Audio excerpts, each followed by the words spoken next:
नमस्कार, आप देख रहे हैं कास्ट इंडिया और मैं हूं अंकुर शुक्ला। मेडिकल डायलॉग कार्यक्रम में आप सभी दर्शकों का स्वागत है।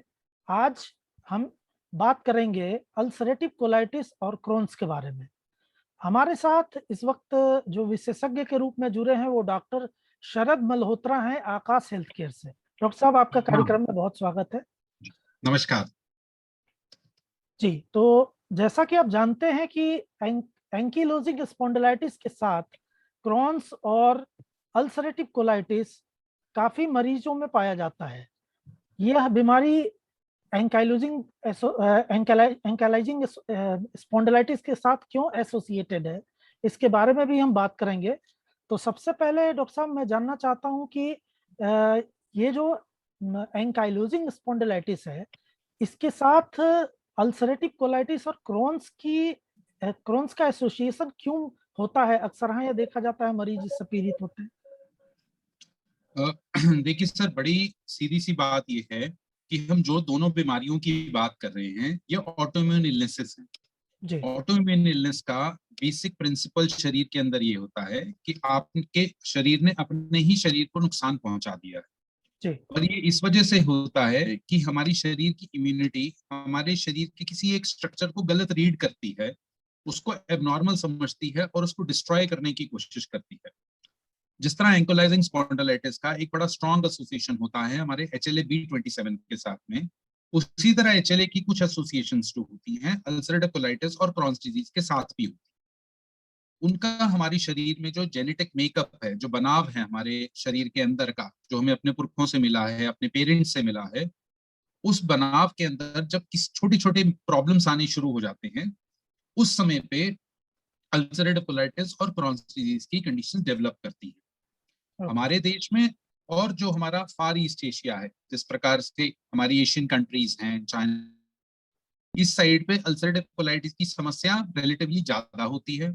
और जो ठंडे मुल्क हैं जैसे यूरोप है, अमेरिका है, कनाडा है, इन सब जगह पे क्रॉन्स डिजीज की जो पॉसिबिलिटी है वो थोड़ी ज्यादा होती है। तो कुछ ना कुछ एनवायरनमेंट का भी जेनेटिक्स के अलावा असर आता है। तीसरा फैक्टर आता है इन सब के अलावा में कि एक पर्टिकुलर इंसान खुद कैसा है। तो कई बार ऐसा होता है कि हमारे एक्सपोजर्स किसी तरह खाने के साथ में ज्यादा हैं जो पेट के लिए हार्मफुल हैं। तो ये सारी चीजें कुल मिला करके हमारी इम्यूनिटी को डैमेज करती हैं, जिसमें जेनेटिक, एनवायरमेंटल फैक्टर और पर्सनल फैक्टर्स मिले हुए होते हैं। तो इसी तरह से जिस तरह से क्रॉन्स जो हमारी एंकोलोजिंग स्पॉन्डिलाइटिस शरीर के अंदर चोट खाती है बिकॉज ऑफ द फैक्ट की ऑटोइम्यून इलनेस है, उसी प्रकार अल्सरेटिव कोलाइटिस और क्रॉन्स भी चोट खाती है। पाथवेज थोड़े थोड़े अलग हैं लेकिन प्रिंसिपल बीमारी बनने का सेम। ओके, तो डॉक्टर साहब, ये तो बात हुई कि इस तरीके से इन बीमारियों की चांसेस होते हैं, लेकिन ये चीज समझना बहुत जरूरी है। काफी लोगों के ये सवाल हैं कि ये क्रॉन्स या फिर अल्सरेटिव कोलाइटिस एंकाइलोजिंग स्पॉन्डिलाइटिस के मरीजों में मतलब आमतौर पे क्यों जोखिम रहता है इसका बना हुआ। थोड़ा सा इसको अगर बताएंगे तो। ये बहुत अच्छा सवाल है जिसने भी पूछा है, बिकॉज उस इंसान ने जानने की कोशिश करी है कि क्या एंकोलोजिंग स्पॉन्डिलाइटिस के अंदर इन बीमारियों की संख्या एक नॉर्मल पॉपुलेशन और इंसान के साथ से कंपैरेटिवली ज्यादा होती है। तो उसका आंसर यस है। उसका आंसर इस वजह से यस है क्योंकि हमारी जो ऑटोइम्यून बीमारियां होती हैं वो सब आपस में एक दूसरे से जुड़ी हुई होती हैं। जिस प्रकार से शरीर की इम्यूनिटी खराब होने से शरीर के स्ट्रक्चर्स को डैमेज होता है, उसी तरीके से हाथों को भी डैमेज होता है। हाथों का डैमेज जो रिफ्लेक्ट करता है वो अल्सरेटिव कोलाइटिस क्रॉन्स डिजीज के रूप में करता है। अगर हम बात करते हैं जो दूसरी बीमारियां हैं, जैसे थायराइड की बीमारी भी होती है, ये भी ऑटोइम्यून इलनेस। एक मिनट में पानी पीऊंगा।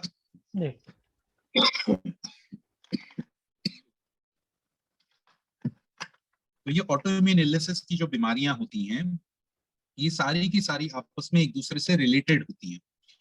तो अगर एक ऑटोइम्यून इलनेस है शरीर के अंदर, एक ऐसी बीमारी है जिसमें इम्यूनिटी की कमजोरी से हम बीमार होते हैं, तो दूसरी संभावना उस इंसान में बढ़ जाती है। इसीलिए स्पॉन्डिलाइटिस के मरीजों के अंदर अगर किसी पे आंत से रिलेटेड कोई भी सिम्टम पैदा होता है, जैसे दस्त हो, उसका वजन कम होना शुरू हो जाए, पेट में बनने वाली कोई गांठ होनी शुरू हो जाए, या मल के रास्ते खून आना शुरू हो जाए, तो उस समय अल्सरेटिव कोलाइटिस और क्रॉन्स डिजीज की जांच जरूर करना चाहते हैं। ओके, यानी ये एक जनरल लक्षण है जिसके आधार पे आपने कहा कि जांच तुरंत करा लेनी चाहिए, लेकिन इसलिए होती है कि अगर हमारे पे इन चीजों को हम अर्ली डिटेक्ट करते हैं, जैसे हम समझ ले, मान लीजिए हमने किसी को अगर दस्त आने शुरू हुए, एक सिंपल दस्त है जो अगर हमने कुछ गलत खा लिया और 3 दिन 4 दिन 5 दिन के लिए हुआ, वो एक एंटायरली डिफरेंट एस्पेक्ट। पर ये जो हमारे पास में मरीज पहुंचते हैं, ये 1.5 महीना 2 महीना 3 महीना यानी लंबे समय के सिम्टम्स लेके आते हैं, उनमें ये चीजें जरूर चेक हो जानी चाहिए। जी, अच्छा, ये एक सवाल हमेशा पेशेंट्स के होते हैं, अब ये भ्रांति है या सच्चाई है ये तो आप ही बताएंगे। दरअसल मरीजों का ये पूछना होता है कि जिनको एंकाइलोजिंग स्पॉन्डिलाइटिस या रूमेटॉइड अर्थराइटिस जैसी बीमारियां हैं, उन वो एक मतलब लंबे समय तक लगातार पेन किलर्स या उससे जुड़ी हुई कुछ दवाइयां खाते हैं। तो ऐसे लोगों के मन में होता है कि क्या ये क्रॉन्स या ये अल्सरेटिव कोलाइटिस क्या एक साइड इफेक्ट के रूप में इन दवाइयों से पैदा होता है शरीर में, जिनको इस तरह की बीमारियां हैं, एंकाइलोजिंग या रूमेटॉइड अर्थराइटिस। देखिए, इस सवाल के 2 हिस्से हैं। पहला सवाल का हिस्सा ये है कि क्या एंकाइलोजिंग स्पॉन्डिलाइटिस में दर्द की गोली को लेना चाहिए। जी, प्रेजेंट सिचुएशन में, प्रेजेंट साइंस के हिसाब से, और जितने भी हमारे रूमेटोलॉजी के कोलीग्स हैं, वो अब बिल्कुल क्लियर कट गाइड करते हैं कि हमें पेन किलर्स कम से कम लेने चाहिए, क्योंकि ना तो उसका शॉर्ट टर्म बेनिफिट है ना उसका लॉन्ग टर्म बेनिफिट है। जी, शॉर्ट टर्म के अंदर एक दिन का हुआ दर्द उस चीज से खत्म हो जाएगा, एक दिन की स्टिफनेस खत्म हो जाएगी, लेकिन बीमारी में कोई चीज नहीं आता है। जी, इसीलिए ये इंपॉर्टेंट है कि उसको शुरुआत के फेज में, जहां पे इंजरी या चेंजेस हमारे शरीर में कम आए हैं एंकाइलोजिंग स्पॉन्डिलाइटिस के समय रहते हैं, बायोलॉजिकल से उसको ट्रीट कर सके। वो एक एस्पेक्ट। जी, दूसरा एस्पेक्ट ये है कि पेन किलर के साथ में क्या आंतों के अंदर किसी प्रकार की बीमारी डेवलप हो सकती है। पेन किलर्स ज्यादा लेने की, जो एनएसएड्स हमारी जो क्लासिकल जो हमारी दवाइयां हैं, वोवरान की, ब्रूफन की, कॉम्बिफ्लैम की, ये सब लेने की वजह से आंतों के अंदर जख्म भी आ सकते हैं, पेट के अंदर अल्सर्स पैदा हो सकते हैं, पेट के रास्ते से, आंतों के रास्ते से ब्लीडिंग हो सकती है। लेकिन ऐसी कोई डायरेक्ट साइंटिफिक एविडेंस हमारे हाथ में नहीं है जहां हम ये बता सकें कि इसकी वजह से अल्सरेटिव कोलाइटिस या क्रॉन्स डिजीज होता जी, है। यदि किसी इंसान को आंतों में छाले या जख्म आ जाते हैं पेन किलर्स लेने की वजह से, तो वो आमतौर पे दवाई बंद कर, यानी पेन किलर बंद होने के बाद में और हमारी जो सपोर्टिव दवाइयां होती हैं उसको शुरू होने के बाद में चीजें ठीक हो जाती हैं। तो जी, डायरेक्ट हमारे पास फिलहाल अभी कोई एविडेंस नहीं है जो इसको प्रूफ कर सके कि पेन किलर का एक्सेसिव इन्फ्लेमेटरी बाउल डिजीज यानी कोलाइटिस और क्रॉन्स की तरफ मुड़ता है। ओके। डॉक्टर साहब, कुछ सवाल ले लेते हैं जो हमारे जी। व्यूअर्स ने हमें भेजा है। ये मुंबई से दीपक शिंदे जी हैं, जिनका ये पूछना है कि ये जो क्रॉन्स या जो अल्सरेटिव कोलाइटिस जैसी बीमारियां हैं, ये एंकाइलोजिंग स्पॉन्डिलाइट, चूंकि ये भी पीड़ित हैं उस बीमारी से, तो उनको ये आगे चल के ना हो, इसके लिए किस तरह की सावधानियां वो बरतें। दीपक जी, आपका सवाल बहुत अच्छा है, और इस बारे में जो हम अपने हर मरीज को ये बात कहते हैं, सिर्फ एंकाइलोजिंग स्पॉन्डिलाइटिस के मरीज को ही नहीं कहते हैं।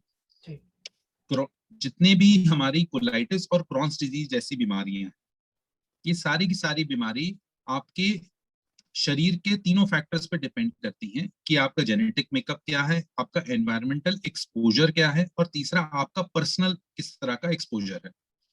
तो हर इंसान के लिए, जब इंसान एक बैलेंस डाइट लेता है, अगर उसके अंदर पर्याप्त मात्रा में न्यूट्रिशन होता है, यानी कार्बोहाइड्रेट फैट प्रोटीन बराबर मात्रा में बटा हुआ होता है, यदि वो दिन में कम से कम 2 से 3 बार ताजे फल और सब्जियों का सेवन करता है, या फिर ऐसा करता है कि साफ सुथरा खाना खाता है, बहुत ज्यादा प्रोसेस्ड फूड यानी बना हुआ खाना या स्टोर्ड खाना खाने की कोशिश नहीं करता है, ये जी, वो छोटी छोटी से रास्ते हैं जिसके रास्ते हम ये बता सकते हैं कि आपको ये बीमारियां होने की संभावना कम है। यानी हम अपने पर्सनल लेवल पे अपने शरीर को बदल सकते हैं, एनवायरनमेंट के हिसाब से, एक्सेस में पॉल्यूशन वाली जगह पे जाना, एक्सेस में ऐसी केमिकल्स के साथ में एक्सपोजर होकर काम करना, एक्सेस में अपने आप पे स्ट्रेस लेना, ये सारी चीजें सुनने में जितनी आसान है, एक्चुअली में ये सारी मिलकर के शरीर को नुकसान पहुंचाती है। द ओनली फैक्टर जो दीपक जी हम बदल नहीं सकते वो हमारा जेनेटिक मेकअप होता है।